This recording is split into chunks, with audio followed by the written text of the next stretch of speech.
तो जान लेना कि अब हमारा परम सौभाग्य उदय होने जा रहा है। बस हम भगवत साक्षात्कार के नजदीक हैं। जब तक इन 10 लक्षणों में कमी दिखाई दे तो संभालो इन 10 लक्षणों को अपने जीवन में पक्का।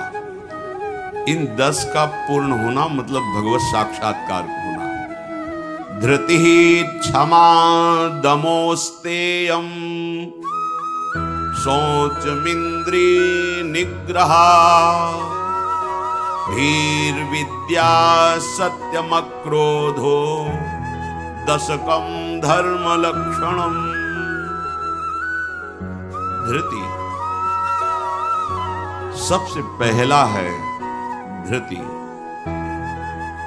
किसी भी प्रकार का संकट, अपमान, विपरीतता, प्रतिकूलता, दुख आ जाए, पर जो हमने भगवत प्राप्ति का लक्ष्य लिया है, चाहे गृहस्थ हो या विरक्त हो, भगवत प्राप्ति का लक्ष्य लिया है, अब वो नहीं छूट सकता, चाहे कुछ भी हो। पहला लक्ष्य स्वीकृति इसीलिए कहा है। बहुत जोर की बात है, खुली वस्तु रखी है, बिगड़ी जन्म अनेक की अब वहीं सुधरे आज हो ही रहा। ये स्वीकृति बहुत बड़ी बात है। अपने लोग देहाभिमानी हैं तो क्रियाओं पर संतोष करते हैं, क्रियाओं पर विश्वास कर लेते हैं कि मैं एक कर रहा हूं, इसके फलस्वरूप ऐसा मिलेगा। लेकिन उस सब करने का फल होता है होना, और वो सत्संग से प्राप्त हो जाता है एक क्षण में। इसीलिए स्वर्ग सुख, मोक्ष सुख, मर्त्यलोक के सुख की बात क्या सत्संग के समान नहीं रखा गया। तात स्वर्ग अपवर्ग सुख धरी तुला एक अंग, तूलन ताहि सकल मिल जो सुख लव सत्संग। स्वीकृति बहुत जोर की बात। पहला है धृति। धृति माने किसी भी प्रकार का कोई भी अपमान, तिरस्कार, निंदा, परिस्थिति, विपरीतता आपके मार्ग में आवे पर आपकी स्वीकृति पे अंतर नहीं होना चाहिए।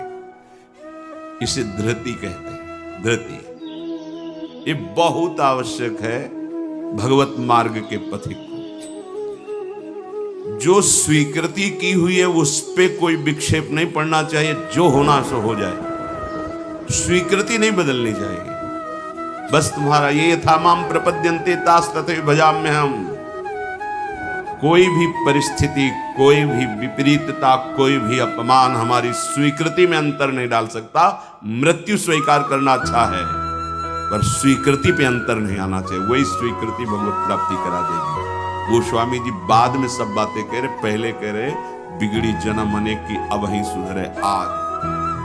हमारी धृति इतनी कमजोर है कि प्रतिकूलता के आभास मात्र में हम छोड़ देते हैं। प्रतिकूलता तो आई नहीं, प्रतिकूलता के आभास, शायद प्रतिकूलता आ जाए, इससे हम भाग पड़ते हैं। ये कायरों का मार्ग नहीं है भगवत प्राप्ति। अज्ञान को छोड़िए। क्या तुम प्रभु को छोड़ दोगे तो दुखों से बच जाओगे क्या? जो कुछ लिखा लिलाट दुख सुख देह संग, भुगते गो जहां जाएगो या सिद्धांत अभंग।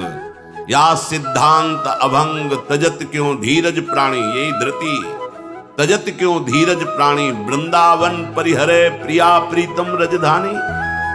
स्वामिनी जी के महल को, स्वामिनी जी के चरण आश्रय को छोड़कर तुच्छ विषयों की तरफ कदम बढ़ा देना, स्वीकृति आपकी बहुत कमजोर है। बिगड़ जाएगा, ये जन्म बिगड़ जाएगा।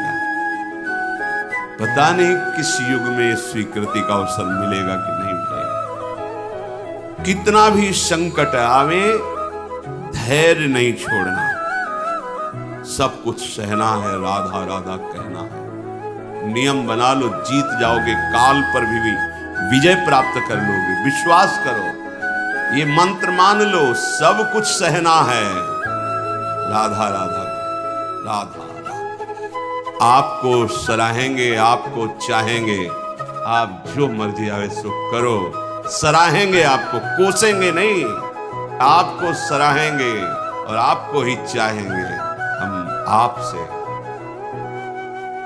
तन मन प्राण सर्वस्व समर्पित करके प्रेम कर रहे हैं। ये प्रेम मार्ग की बात। भगवत प्राप्ति करना है तो पहली बात है ये धृति, ये धैर्य रखो। ये नहीं देखा जाता, धैर्य नहीं दिखाई देता, धैर्य नहीं। जरा सा विचलता हुई भाग पड़े।